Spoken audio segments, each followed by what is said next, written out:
Lamang, mga kababayan, tama ang mga punto de vista ni dating Senador Laila de Lima. Pangpolitika lang ito para may issue na pag-usapan at nagbabakasakali siguro itong mga Duterte senators na makuha ang sympathy ng mga mamamayang Filipino other than the supporters ng mga Duterte na tingin natin kukunti na lang po ang mga supporters. Kasi kung marami pa silang supporters, di nagka people power na siguro. And itong mga kwento ni Sara Duterte, it is designed mga kababayan para gatungan yung damdamin ng mga mamamayang Filipino. Kasi, siyempre imagine, huling habili na yung dating Pangulo daw. Pero tayo naman po, may ibang basa rito. This is actually an acceptance. Di ba? May stages of grief kasi po. 5 stages of grief.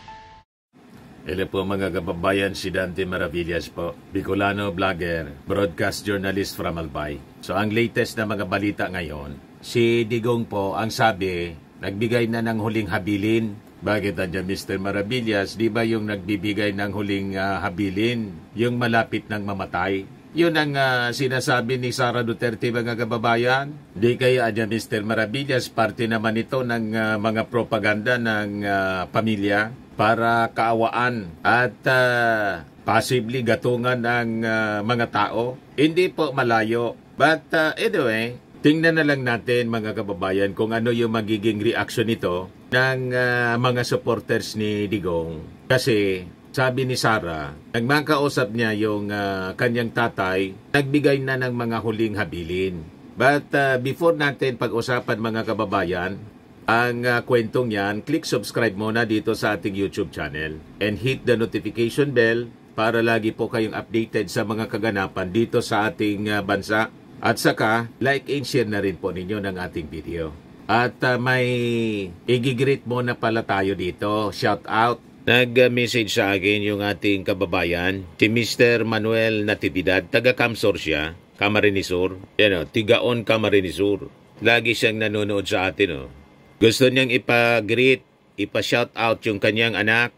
Yan po. Nasa Amerika sila. Can you greet my son-in-law?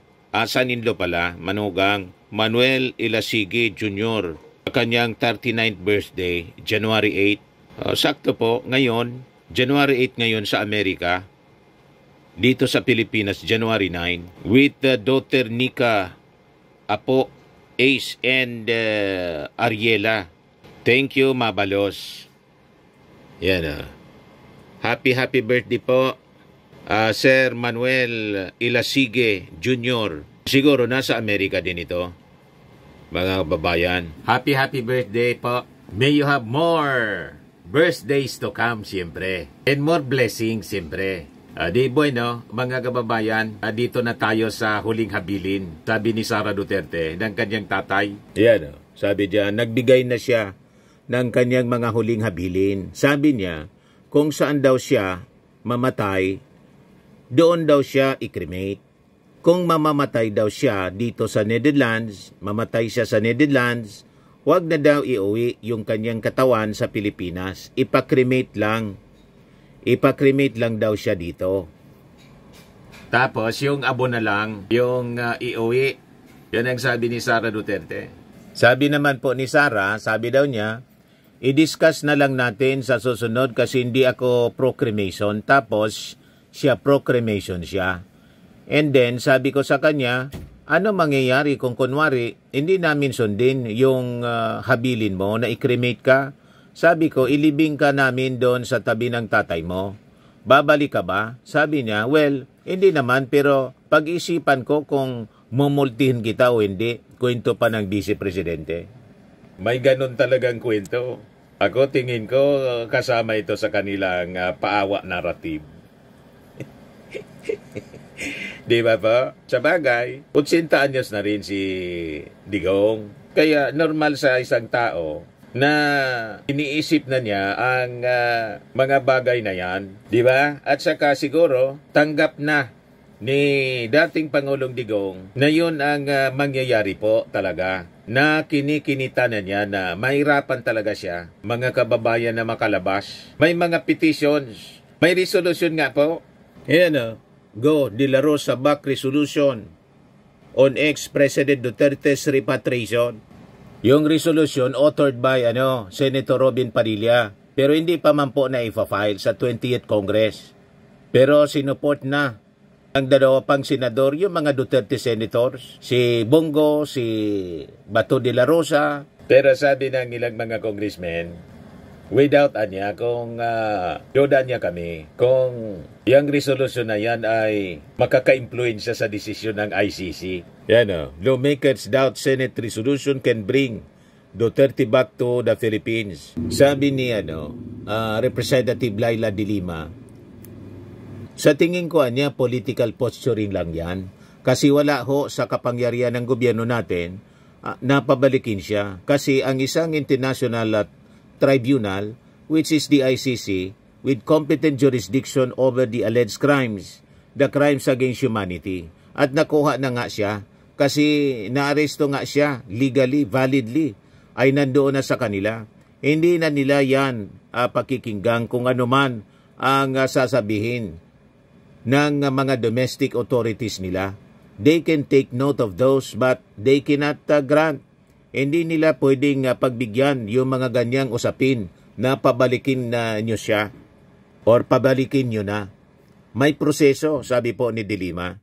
Malamang, mga kababayan, tama ang mga punto de vista ni dating Senador Laila de Lima. Pangpolitika lang ito para may issue na pag-usapan at nagbabaka sakali siguro itong mga Duterte senators na makuha ang sympathy ng mga mamamayang Filipino other than the supporters ng mga Duterte na tingin natin kukunti na lang po ang mga supporters. Kasi kung marami pa silang supporters, di nagka people power na siguro. And itong mga kwento ni Sara Duterte, it is designed mga kababayan para gatungan yung damdamin ng mga mamamayang Filipino. Kasi, siyempre imagine, huling habili na yung dating Pangulo daw. Pero tayo naman po, may ibang basa rito. This is actually an acceptance. Di ba? May stages of grief kasi po. 5 stages of grief.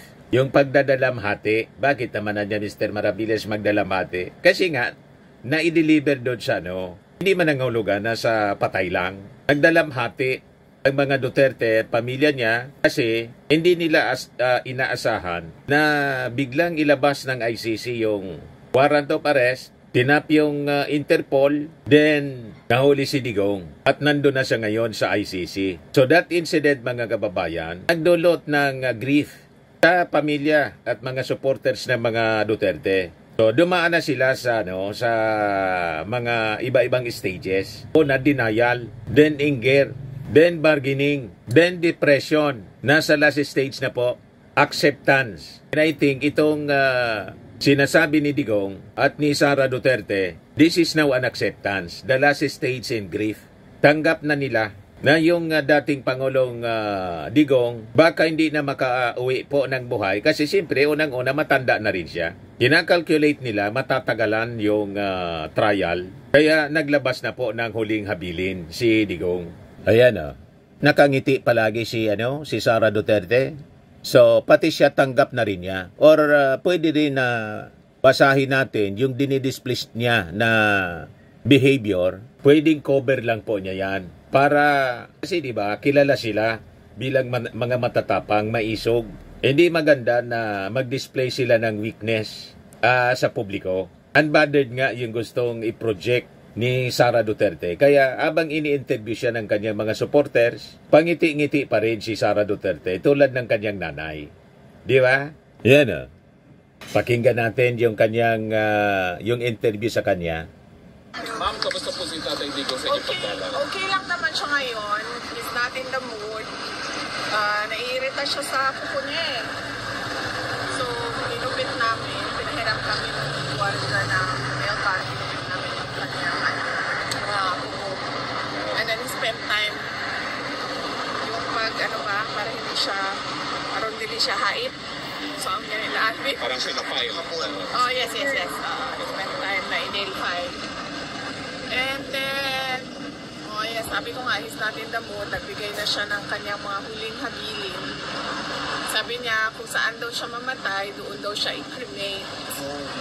Okay, so sabi niya, pag... Sabi niya, kung Cremation na po ang pinag-uusapan. Huwag na daw iuwi yung kanyang katawan sa Pilipinas. Ipa-cremate lang daw siya dito. Yung ashes na lang daw yung iuwi. Yun yung kanyang... And then, sabi ko, i-discuss na lang natin sa susunod kasi cremation.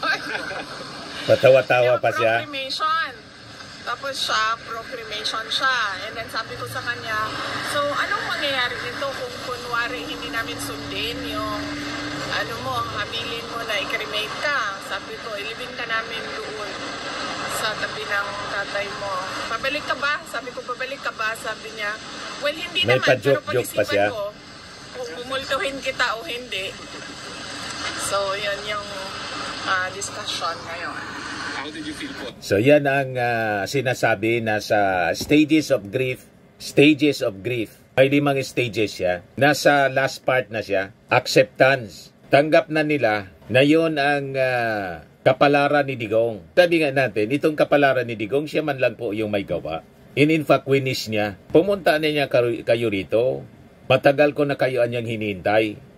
ICC, tomorrow, pumunta na kayo rito. At pag napatunayan na niya ninyo na ako ay guilty, mabulok niya ako sa priso. For all time. Sakto, mga kababayan, sa kanyang sinabi. So ito na ngayon, ang pinag-uusapan na po, yung kanyang huling habilin sa kanyang pamilya. So pwede itong parte ng kanilang propaganda kasi patuloy na nag-die down. Pati yung ating mga mamamayang Pilipino, tanggap na rin po. Siguro pati ng mga supporters niya na yun ang kapalaran ng kanilang leader. Kasi nakikita ninyo, wala na dito na mga rallies. Yung mga dating maisog rally, na wala na yung init. Yung mga ino-organize nila na rally, nasa ibang bansa na po. Sabi may susunod South Korea, mga OFW. Pero kahit doon sa Dahig, kukunti na lang po yung crowd. Kasi po, kahit sila confused Si Digong kasi po, sabi ni Pulong, pinagsabihan na niya yung mga supporters niya rito na umuwi na. Kalimutan na siya. Inulit nga po dito, mga kababayan ni Sara Duterte. Yan o. Anong nagganyan si Tatay Digong? Kami, nalulungkot ngayon. Daming gusto na umiyak. Ang naiiyak lang po, si Harry Roque. Malinaw na ginagamit lang ni Harry Roque ang issue ni Tatay Digong niya para sa kanyang sarili din na interest. Imbes na atupagin yung sarili niyang problema, nakikisaw-saw pa sa problema ng iba. Yan si Harry Roque. Laging nandyan. Diba? Siguro yun sa 80 years old, no?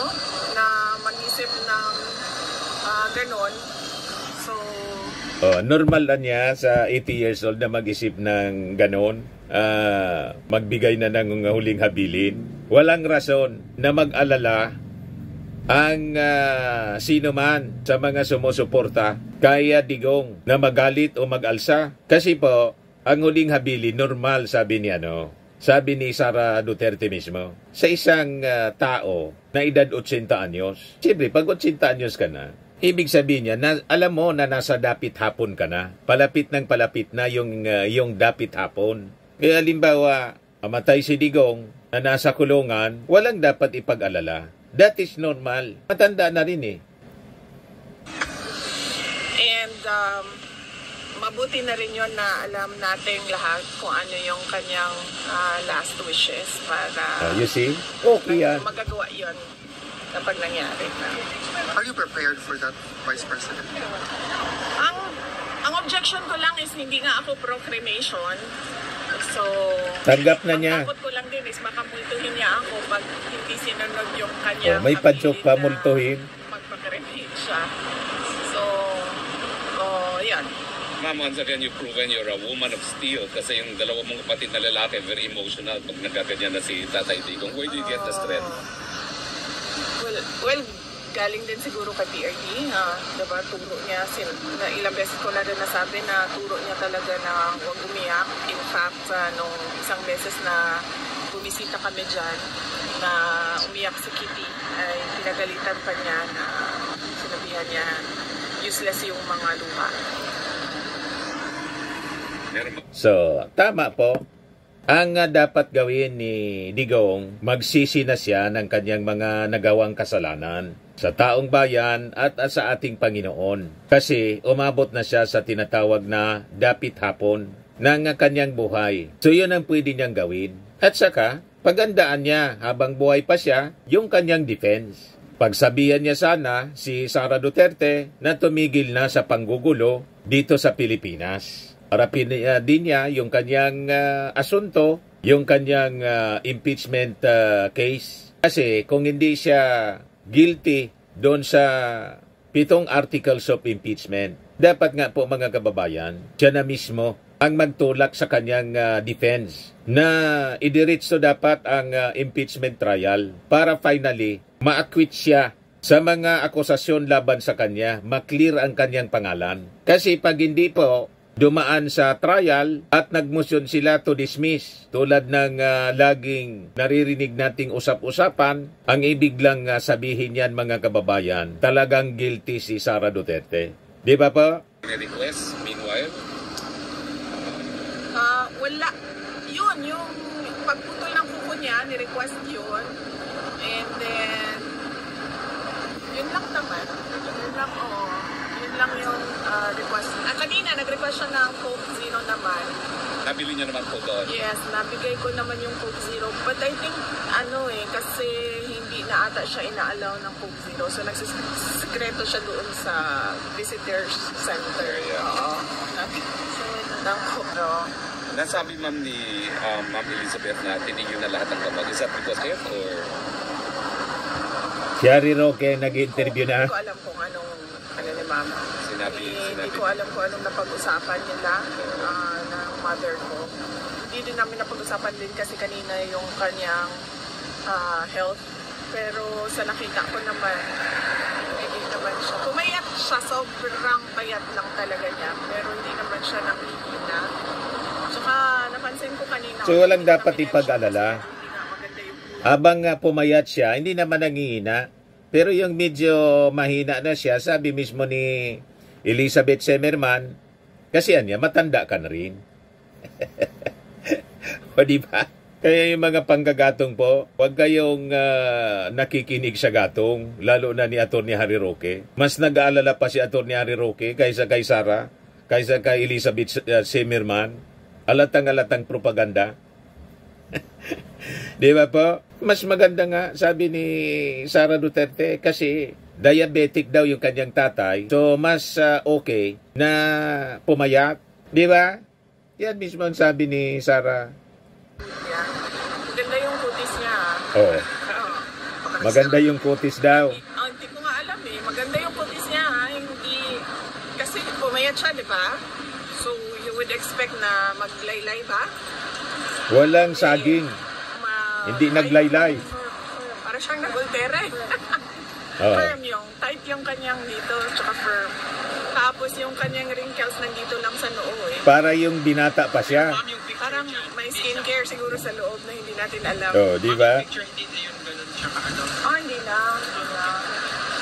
Ma'am, would it be possible for the Filipino people to even have a glimpse through a picture kay PRRD, ma'am? We will ask the lawyers, if that is even allowed. And then we'll ask them to take a photo kung i-allow.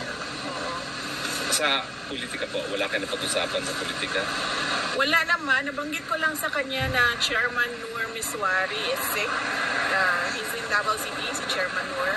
May sakit na, matanda na rin yun. Si Noor. Yung well wishes niya. And nag-usap din kami kasi kailangan ko tawagan yung anak ni Chairman Noor Miswari. And then, yun lang ang nag-discuss namin. And one other, the Bowenyo na namatay, na binanggit din, discuss namin. And then of course, yung father ni Mans, friend kasi ni PRD, discuss din. Well, kailan po ang susunod yung bisita? Kita tayo. Tomorrow, may bisita kami. Nakalimutan ko lang yung oras. session. Kasi today is 1:30 to 3, no? O ngayon, doon sa issue ng impeachment complaint, sinabi si Senator Zubiri na witch hunt daw po yung impeachment trial. Pero meron po, kumbaga, remand naman si Congresswoman Delima. Ang sabi po niya, unfair daw po na sabihin witch hunt yun dahil daw sa gravity ng allegations against you. So ano po ang comment niyo dun sa mga pahayag na yun na witch hunt daw po yung impeachment and then wala rin po basihan yung pagiging witch hunt? Ayoko na lang sumali siguro sa sagutan, no, ni De Lima at ni Senator Zubiri. But, yung issue sa witch hunt, sinasabi, nakikita din naman na tao ng mga kababayan natin yung timelines, no, kung paano sila umabot sa impeachment at alam naman natin na ano talaga ito. This is a race for the presidential elections of the year 2020. so pinipilit niya na ang impeachment para daw siya matanggal at hindi na makakandidato sa 2028 presidential elections. Kung ganon ang kanyang paniwala, di ang ibig sabihin may na ang kaso. More na dapat harapin niya po ang impeachment trial. Anyway, 16 yung kanyang mga abogado na napakagagaling at may majority siya na mga kaalyado sa Senado. More dapat mga kababayan na ang posisyon ni Sara idiretso ang trial. Yung sinabi niyang hamon na I want a bloodbath, kaya lang po, ang ibig pala sabihin ng bloodbath, dismissal. Imbes na trial po, inacquittal, na yun ang dapat na mangyari kung hindi siya guilty. Ilat baliktad po yung sinasabi ni Sara Duterte. Kaya mahirap po paniwalaan ang kanilang mga kwento. Pati itong kwentong huling habilin, baka tahi-tahi lang itong kwento para to appeal to the emotions ng kanilang mga supporters na kawawang-kawawa na ang kalagayan, numipis at may huling habilin na. Di ba? Sabi niya kanina, no guts, no glory daw. So, yun na. Narinig nyo yan, ha? Kailangan ng guts. No guts, no glory. So, VP, ikaw, meron ka bang mensahe para sa mga kababayan natin? Oo, unang-una lagi talaga paulit-ulit ay ang aking pagpapasalamat. Siyempre, nagpapasalamat ako sa inyo, no? Dahil sa pagpapakita ninyo ng suporta kay Daddy lang ganun para sa kanya. At yung nandyan pa rin yung taong bayan, patuloy yung kanilang suporta at pagtitiwala kahit na sobrang dami din yung nung paninira. Sobra daw ang paninira sa kanila. Baliktad po eh. Siya yung walang tigil sa paninira sa ating Pangulong Bongbong Marcos, sa ating administrasyon. Yung ating Pangulong Bongbong Marcos, walang ginawa kundi po magtrabaho ng magtrabaho. Abang siya, travel lang siya ng travel kung saan-saang bansa para sa pansariling agenda. Yung ating Pangulong Bongbong Marcos nga po, namimigay ngayon ng napakaraming mga ambulances. Dito sa amin, sa Albay, lahat ng municipalities, cities and municipalities, kompleto po, 17 ambulances ang tinunover sa Quirino Grandstand po. That's for Albay alone. Yan po, napakarami.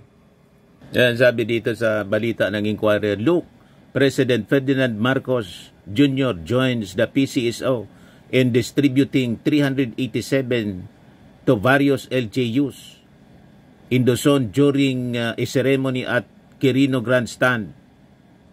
Mga ambulances po siya. Kulang yung pakasulat dyan. 387 ambulances.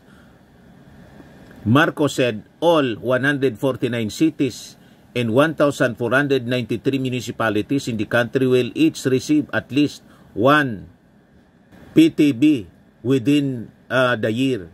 Tingnan naman ninyo po, napakarami. Oh. Sabi dyan, fulfilling the commitment to enhance healthcare accessibility and improve emergency response nationwide, President Marcos Jr. joins the PCSO in distributing patient transport vehicles or PTVs to various local government units in Luzon during a ceremony at Quirino Grandstand, City of Manila ngayong araw na to.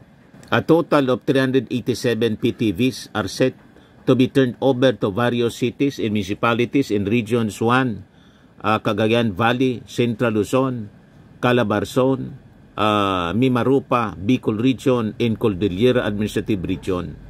Sa amin po sa Albay, 17 PTVs, ambulances, ang dinistribute. Ang ibig sabihin, lahat ng municipalities and cities, 3 cities, ang tumanggap ngayon. Tig-iisa na po lahat. Dati may mga municipalities dito sa amin na walang ambulance. So, kompleto na ngayon mga kababayan. At si PBBM lang ang nakagawa niyan. Yan po. Ladies and gentlemen, the President of the Republic of the Philippines, His Excellency Ferdinand R. Marcos Si Jr. Isko. Kausap si Isko. O diba, mga kababayan, napakarami po.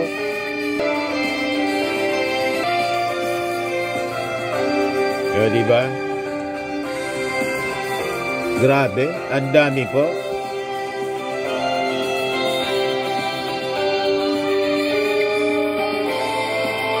Yan ang Pangulo po.